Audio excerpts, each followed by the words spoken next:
آپ اگر چاہتے ہیں کہ اپنی اولاد کی صحیح تربیت کریں اور آپ کی اولاد آپ کے لیے آگے چل کر سہارا بنے، خدمت گزار بنے، آپ کی باتوں کو ماننے والی بنے، تو پھر یہ چیز ضروری ہے کہ آپ اپنے اولاد کے لیے جو مال لے کے آئیں، جو دولت اکٹھا کریں، جو ان کے لیے غذا کھانے پینے کا سامان کر رہے ہیں، وہ حلال طریقے سے ہو، جائز طریقے سے ہو۔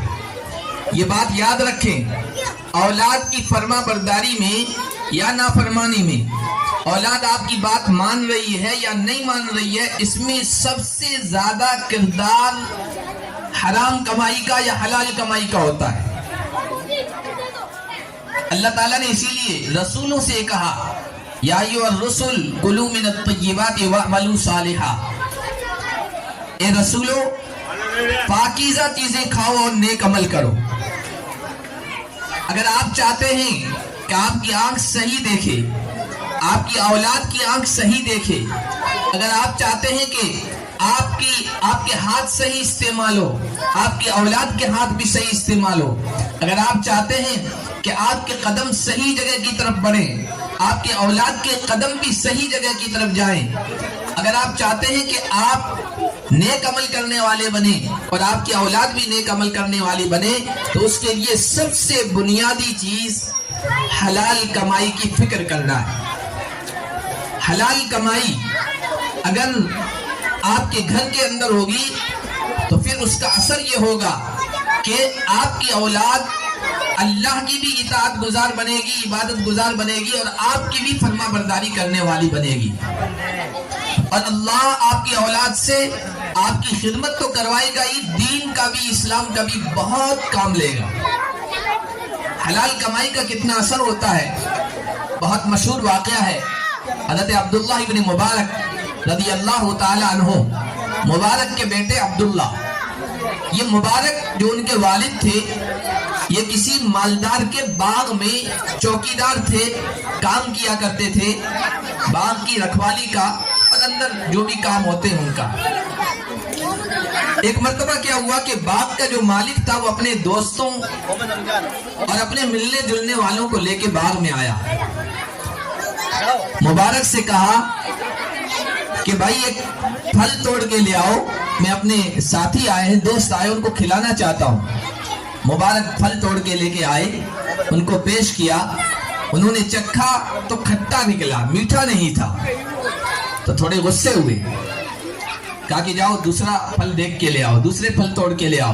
وہ پھر گئے اور نگاہ دوڑائی کہ یہ پھل میٹھے ہو سکتے ہیں، جس کے بارے میں یہ گمان ہوا ہاں یہ میٹھے ہو سکتے ہیں، وہ توڑ کے لائے اور آقا کی خدمت میں پیش کر دیے۔ انہوں نے اس کو کاٹا، چکھا، پھر وہ کھٹے، پھر بہت زیادہ غصے ہوئے اور تیسری مرتبہ بھیجا اور دوسرے پھل توڑ کے لے آؤ۔ وہ توڑ کے لے آئے، وہ بھی کھٹے نکلے۔ اب آپے سے باہر مالک کہنے لگا، میں نے تمہیں کتنے سالوں سے یہاں رکھا ہے، تمہیں اتنی بھی تمیز نہیں، اتنا بھی تجربہ نہیں ہوا کہ کون سے پھل کھٹے ہیں کون سے میٹھے؟ کچھ عرصے گزرنے کے بعد سب کو پتہ چل جاتا ہے، باغ میں رہنے والوں کو، کس درخت کے پھل اچھے ہیں کس کے نہیں ہیں، کس کلر کا پھل جب ہو جاتا ہے تو ٹیسٹی ہو جاتا ہے، کس کا نہیں ہوتا ہے۔ کہ تم اتنے سال سے آ رہے ہو، تمہیں پتہ ہی نہیں؟ کہا کہ آقا کیا کروں، مجھے پتہ ہی نہیں۔ کیوں پتہ نہیں؟ تو کہا کہ آپ نے مجھے اس باغ کا ذمہ دار بنایا ہے، نگراں بنایا ہے، کام کرنے والا بنایا ہے، اس کی اجازت دی، آپ نے مجھے کبھی اس کی اجازت نہیں دی کہ میں پھل توڑ کے چکھ لوں، کھا لوں۔ میں نے اس پورے عرصے میں ایک پھل بھی نہیں چکھا ہے۔ اس کی باتوں کا اثر آقا پر بہت ہوا، باغ کے مالک پر۔ وہ اپنے گھر گیا، نہیں، اس نے عبداللہ ابن مبارک سے پوچھا کہ بھائی باتیں تو تم اچھی کر رہی ہو، لگ رہا ہے نیک آدمی بھی ہو، مجھے ایک مشورہ دو، میری ایک بیٹی بہت خوبصورت ہے، کئی پیغامات آ چکے ہیں، لیکن میں نے ابھی کسی کو یس نہیں کہا ہے، تو میں اپنی بیٹی کس کے حوالے کروں؟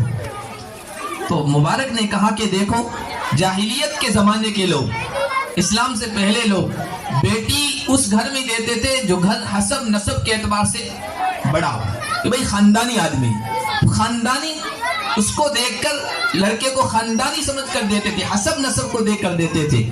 یہودی مال دیکھ کر، وہ مال کے لالچی ہوتے ہیں، مال دیکھ کر دیتے ہیں کہ جہاں زیادہ مال ہے باقی چیزوں کی کوئی فکر نہیں، وہاں دے دو۔ عیسائی خوبصورتی کو دیکھ کر دیتے ہیں، اور اسلام یہ کہتا ہے کہ دینداری، اخلاق، سیرت، کریکٹر دیکھ کر اپنی بیٹی اس کے حوالے کر دو۔ تو یہ باتیں بہت اچھی لگی۔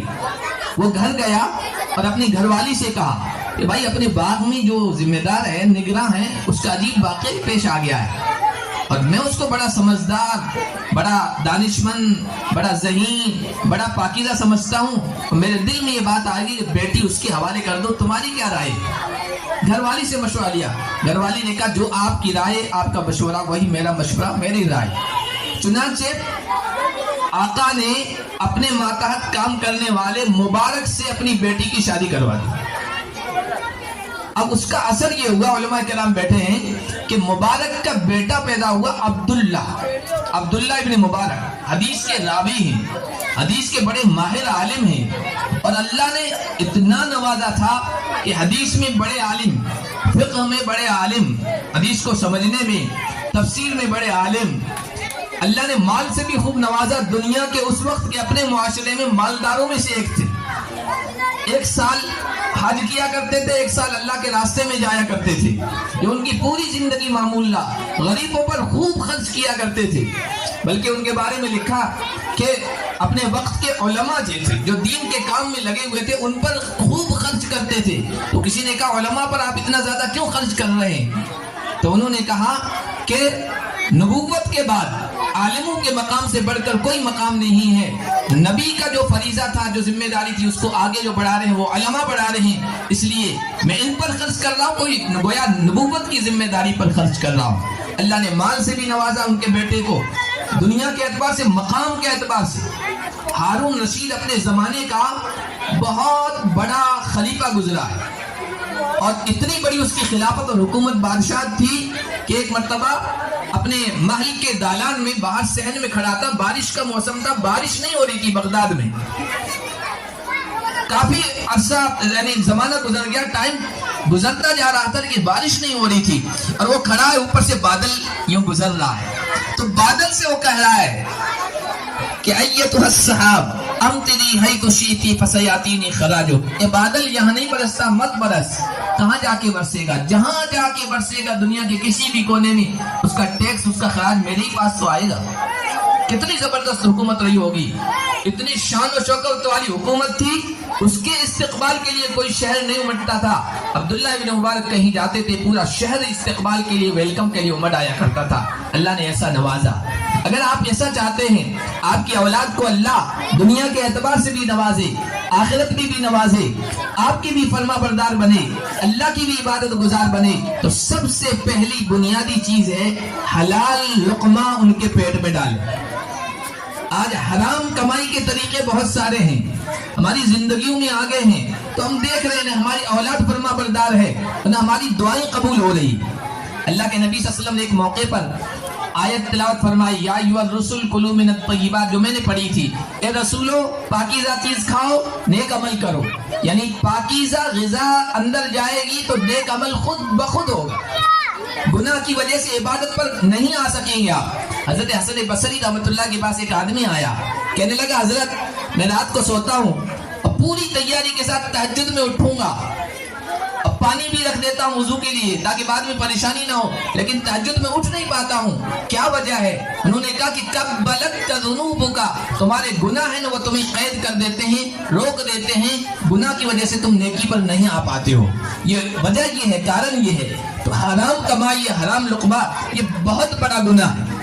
حضور نے فرمایا، جب یہ آیت تلاوت فرمائی تو سعد بن ابی وقاص کھڑے ہو گئے، کہنے لگے یا رسول اللہ آپ میرے لیے دعا کر دیجئے کہ میں مستجاب الدعوات بن جاؤں۔ مستجاب الدعوات کا مطلب میری ہر دعا قبول ہو، اللہ سے جو بھی تمنا، جو بھی خواہش، جو بھی آرزو رکھوں اللہ کی خدمت میں اللہ فوراً قبول کر لے، میں ایسا بن جاؤں۔ تو حضرت سعد بن ابی وقاص سے حضور نے فرمایا یا سعد اطب مطعمک تکن مستجاب الدعوہ، اپنا کھانا پاکیزہ کر لو، اپنا لقمہ حلال کر لو، اپنی کمائی پاکیزہ کر لو، تمہاری ہر دعا قبول ہوگی۔ بعد میں حضرت سعد بن ابی وقاص کا معاملہ ایسا تھا، اللہ سے جو مانگتے تھے اللہ فوراً پوری کر دیتا تھا. تو کسی نے کہا کہ کیا وجہ ہے، سبب کیا، ریزن کیا ہے اس کے پیچھے؟ تو انہوں نے کہا میں نے اللہ کے نبی سے درخواست کی تھی کہ رسول اللہ میں مستجاب الدعوات بننا چاہتا ہوں. اللہ کے نبی نے کہا اس کا طریقہ یہ ہے حلال کمائی کی فکر کرو. تو جب سے حضور نے مجھے یہ کہا ہے میرے گھر میں کوئی لقمہ آیا ہے یا وہ لقمہ استعمال ہوا ہے، مجھے پتا ہے یہ کس طریقے سے آیا ہے اور کیسے آگے جا رہا ہے، آگے استعمال ہو رہا ہے. یعنی پوری فکر میں نے حلال کمائی کی ہے. اللہ نے ایسا بنا دیا کہ ان کی دعا قبول ہوتی، ہر دعا قبول ہوتی تھی. حضرت عمر ابن خطاب کے زمانے میں حضرت عمر ابن خطاب نے ان کو یہاں کوفے کا گورنر بنایا تھا، ذمہ دار بنایا تھا.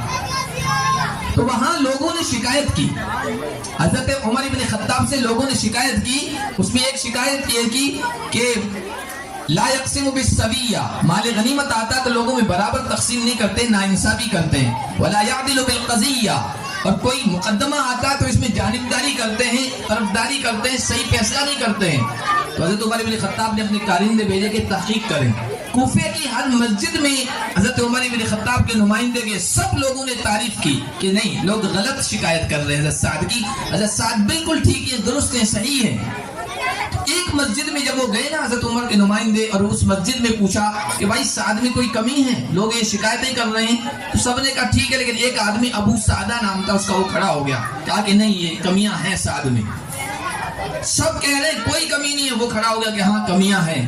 حضرت سعد بن ابی وقاص نے اس وقت اللہ سے کہا کہ اللہ اگر یہ جھوٹا ہے تو اطیل عمرہ، اس کی عمر لمبی کر دے. عمر بہت زیادہ لمبی ہونا یہ بھی نقصان دہ بات ہے. اور دوسرا کا عدم فقرہ، اس کے فقر و فاقہ و تنگی کو بڑھا دے، فقیر محتاج بن جائے کہ پائی کا. وَأَعْمِ عَيْنَهُ، اس کو اندھا کر دے. وَأَغْرِزُ لِلْفِتَنِ، اور فتنوں میں اس کو ڈال دے. یہ 4 دعائیں کی ہے.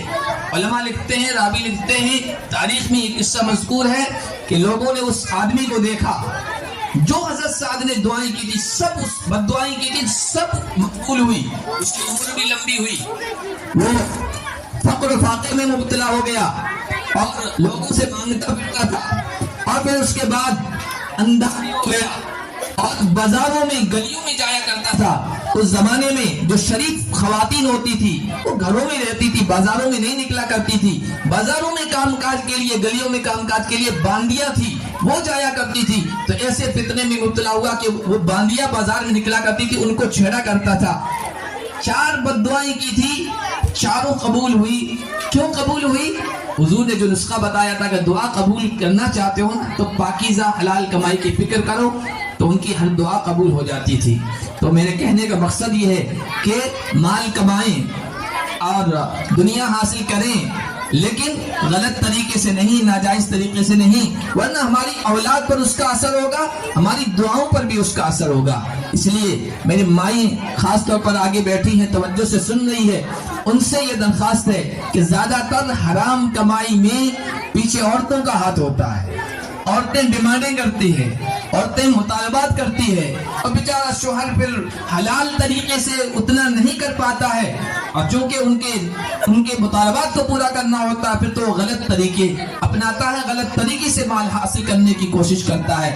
اگر ہماری مائیں اور بہنیں یہ طے کر لیں کہ بھائی حرام کمائی کا ایک لقمہ ہمارے گھر میں نہ آنے پائے، اور حلال کے ساتھ ہم تنگی ترشی کے ساتھ زندگی بسر کر لیں گے، اپنے شوہروں کو، اپنے بیٹوں کو، اپنے گھر والوں کو سمجھا دیں کہ آپ کو ہمارے گھر میں حرام کمائی کا ایک لقمہ بھی نہیں لانا ہے، اللہ حلال طریقے سے جو بھی دے ہم اس پہ خوش ہیں، ہم اس پہ راضی ہیں، ہم آپ سے زیادہ ڈیمانڈ نہیں کرتی ہیں. تو پھر دیکھیے گھروں کے اندر برکتیں آئیں گی، گھروں کے اندر خیر کے فیصلے ہوں گے، گھروں کے آپس کے نزاع جھگڑے ختم ہوں گے. اس لیے کہ حلال کمائی اپنے اندر بہت ساری انوارات، بہت ساری برکتیں، اللہ کی طرف سے بہت سارے فائدے لیے ہوئے ہوتی ہے.